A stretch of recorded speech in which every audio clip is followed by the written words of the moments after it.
পূর্বে একটা channel review করেছি আপনাদের সাথে হেলথ রিলেটেড, বাট আজকের চ্যানেলটি totally different. So dear audience, আপনি বা আপনারা যারা এখন ভিডিওটা দেখছেন, যদি আপনার চ্যানেলটি হয়ে থাকে এই রিলেটেড, অর্থাৎ মেডিসিন রিলেটেড, মেডিকেল রিলেটেড, তাহলে অবশ্যই ভিডিওটি মনোযোগ দিয়ে শুনবেন এবং দেখবেন। কারণ আপনি যদি কষ্ট করে ধৈর্য নিয়ে একটা ভুল পথে যদি আপনি যাত্রা শুরু করেন এবং ডেস্টিনেশনে পৌঁছানোর পরে যদি বুঝতে পারেন যে এই জায়গাটা আমার জন্য না, এটা ভুল, আমার অন্য একটা রাস্তায় যাওয়া দরকার ছিল, তাহলে আপনাকে আবার কিন্তু সেই প্রথম থেকে শুরু করতে হবে। তো যারা ইউটিউব চ্যানেল শুরু করেছেন বা করবেন, তারা অবশ্যই একটু চিন্তা ভাবনা করে করবেন। কারণ আপনি চাচ্ছেন যে আপনার একটা ইনকাম দরকার, পার্ট টাইম এটা ইনকাম দরকার। তো আপনি কেন কীভাবে শুরু করছেন এই বিষয়টা যদি আপনি শিওর যদি না জানেন, তাহলে কিন্তু এটা আপনার জন্য লস প্রজেক্ট হয়ে যাবে এবং এটার জন্য অনেক ক্ষতিও হয়ে যেতে পারে। তো সেই বিষয়গুলো নিয়ে আছে কথা বলবো। মাই মেড লাইফ যে ইউটিউব চ্যানেলটি আছে, মূলত এই ইউটিউব চ্যানেলে কী করে থাকে আপনারা যদি ভিডিওগুলো দেখেন তাহলে বুঝতে পারবেন। বেশিরভাগ যে ভিডিওগুলো আছে সব ভিডিওতে হচ্ছে বিভিন্ন ওষুধ নিয়ে সেটার রেকর্ড করা, স্ক্রিন রেকর্ড করা এবং সেই ওষুধ সম্পর্কে কার্যকারিতা, ব্যবহার বা কারা কেন নিবে এই বিষয়গুলো নিয়ে ওষুধ সম্পর্কে এটা বলা হচ্ছে আর কি। সো ওষুধ ইটস একটা প্রোডাক্ট হিসেবে এখানে কিন্তু আসছে। মেডিসিন, হ্যাঁ, একটা প্রোডাক্ট। ঠিক যেমনটা আমরা ইলেকট্রনিক্স, তারপরে কসমেটিক্স, শাড়ি কাপড়, বিভিন্ন যে প্রোডাক্টসের ভিডিওগুলো দেখি, কাইন্ড অফ এটাও একটা সেই ক্যাটাগরির স্টাইলেরই ভিডিও এখানে করা হয়েছে। আমি ভিডিও দেখেছি এখান থেকে। এখন কিছু বিষয় আছে যারা এই ধরনের কন্টেন্ট আপনারা দিয়েছেন বা করছেন আর কি, সেই বিষয়গুলো কি, বিষয়গুলো খুবই সেনসিটিভ বিষয় আর কি। দেখুন, একটা ইউটিউব চ্যানেল যখন তৈরি করা হয়, এখানে উদ্দেশ্য থাকে কিন্তু দুইটা। একটা হচ্ছে আপনার ইউটিউব পার্টনার প্রোগ্রাম, ওয়াইপিপি, মানে ইউটিউবের যে ইনকাম যেটা হবে আর কি। বেসিক্যালি ইউটিউব মনিটাইজেশন হলে ইউটিউবের অ্যাডস থেকে সেখান থেকে 55% ইউটিউব আপনাকে পে করবে। এটা একটা ইনকামের একটা পথ। আর একটা আপনার উদ্দেশ্য হবে যে আপনি এখান থেকে বিজনেস করবেন, ব্যবসা করবেন আর কি। এখন এই সকল চ্যানেলের ক্ষেত্রে যদি আপনি ভিডিও তৈরি করেন, আপনার উদ্দেশ্যটা কি, এটা মেক শিওর করতে হবে। বিকজ এটা এমন কোনো বিষয় নয় যে আপনি সহজেই সব কিছু এখানে বলে দিবেন এবং সেগুলা মানুষ সহজে অ্যাকসেপ্ট করবে। তার মধ্যে দেখবেন ইউটিউবের একটা বিষয় আছে, এটাকে বলা হয় your money or your life. Your মানি মানে OIMYL, একটা পলিসি ব্যাপার স্যাপার আছে। এটা খুব সেন্সিটিভ একটা বিষয়, যেখানে আপনি যেটা শেয়ার করবেন সেটা যদি মানুষের ক্ষতি করে, তাহলে অবশ্যই ইউটিউব কিন্তু সেটা নিয়ে অ্যাকশান নেবে। অর্থাৎ আপনার ইউটিউব চ্যানেলটা ডিমনিটাইজ করবে, এই বিষয়গুলো আছে, কিন্তু ঝামেলাগুলো কিন্তু আছে।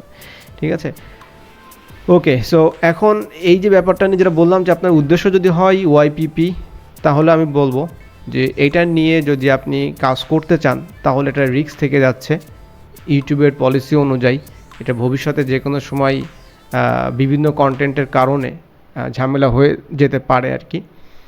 আর একটা ব্যাপার হচ্ছে, আপনি যদি এই প্রফেশনের একজন হয়ে থাকেন, যদি আপনি ডক্টর অথবা নার্স, অথবা আপনি এই প্রফেশনে আপনার ভালো কোনো সার্টিফিকেট বা এই ব্যাপারগুলো আছে যেটা নিয়ে আপনি অথরাইজড, ইউ ক্যান টক, মানে আপনি সেটা নিয়ে মানুষের সাথে কথা বলতে পারেন, শেয়ার করতে পারেন আপনার অভিজ্ঞতা, সে বিষয়টা আলাদা।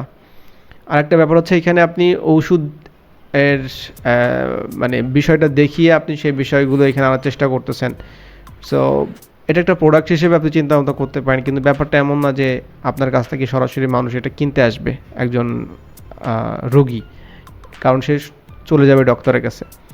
সো আলটিমেটলি আপনার উদ্দেশ্য হচ্ছে একটাই, আমি যেটা বুঝতে পারছি সেটা হচ্ছে যে আপনি এখান থেকে ওয়াইপিপি ইউটিউব প্রোগ্রাম। কিন্তু একটা বিষয় মাথায় রাখতে হবে যে এই ধরনের কন্টেন্ট দিয়ে, এই ওষুধের গুণগান করে, এই ধরনের কন্টেন্ট করে আসলে ইউটিউবের তেমন কোনো সফলতা এখন পর্যন্ত দেখা যাচ্ছে না।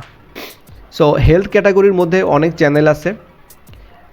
আমার রিকোয়েস্ট হচ্ছে, আপনারা যখন চ্যানেল শুরু করবেন, অবশ্যই আপনি যেটা নিয়ে কাজ করছেন অবশ্যই সেটা নিয়ে আপনি দেখবেন যে এই ধরনের ভিডিও তারা করছে কিনা, কেমন ভিডিও তারা তৈরি করে। হেলথ অ্যান্ড ফিটনেসের উপরে অসংখ্য ভিডিও আছে। আশা করি আপনারা যখন একটা চ্যানেল তৈরি করবেন, আমি যেটা বললাম যে আপনারা অবশ্যই আপনার টার্গেট গোল ফিক্স করবেন এবং আপনি কার জন্য ভিডিও তৈরি করছেন এই বিষয়টা মেক শিওর করবেন। ইউটিউবের পলিসি অনুযায়ী সে বিষয়গুলো দেখবেন। আশা করি আপনার জন্য এই যে টাইমটা আপনি স্পেন্ড করতেছেন, এটা অবশ্যই যেন মানে ফ্রুটফুল হয় আর কি। মনে করেন যে এটার জন্য আপনার বিজনেসটা ভালো হচ্ছে, ইউ ক্যান কন্টিনিউ, আপনি এটা কন্টিনিউ করতে পারেন। আর যদি মনে করেন যে এই কন্টেন্ট দিয়ে ইউটিউবের কাছ থেকে আপনি আয় রোজগার নেবেন, তাহলে আমি বলবো যে আপনার এটা স্টপ করে এটা নিয়ে একটু চিন্তা ভাবনা করা উচিত যে বেসিক্যালি এই ধরনের কন্টেন্টে বাংলাদেশের চাহিদা কেমন। যেহেতু আপনি বাংলা ভাষায় কথা বলছেন, বাংলা ভাষাভাষী মানুষের জন্য, বাংলাদেশের মানুষের জন্য এই ধরনের কন্টেন্টের চাহিদা কেমন, বা হেলথ ফিটনেসের উপরে বাংলাদেশে কোন কোন চ্যানেলগুলো আছে তারা ভালো কাজ করতেছে, আপনি সেই সকল চ্যানেলগুলো ফলো করে আপনি চেষ্টা করতে পারেন তাদের মতো করে। আদারওয়াইজ আপনাকে অবশ্যই অন্য কোনো একটা টপিকে চুজ করতে হবে, কাজ করতে হবে। সো এটাই হচ্ছে আমার পয়েন্ট অফ ভিউ, আমার সাজেশন। আপনার যে কন্টেন্টের যে স্টাইল, যে বিষয়টা আছে, ডিরেক্টলি ওষুধের বিষয়টা না এনে যদি আপনি পারেন, তাহলে আমি বলবো যে হেলথ অ্যান্ড ফিটনেসের উপরে আপনি মানুষের টিপস অ্যান্ড ট্রিক্স আপনি শেয়ার করতে পারেন। আর অবশ্যই মেডিসিনের বিষয়টা যখন আসবে অবশ্যই সেটা ডিসক্লেমার থাকবে।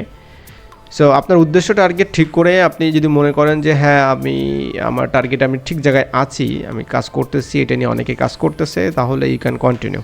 আর যদি না হয় তাহলে অবশ্যই আমি বলবো যে এটা নিয়ে চিন্তা ভাবনা করবেন। ঠিক আছে, ধন্যবাদ সবাইকে।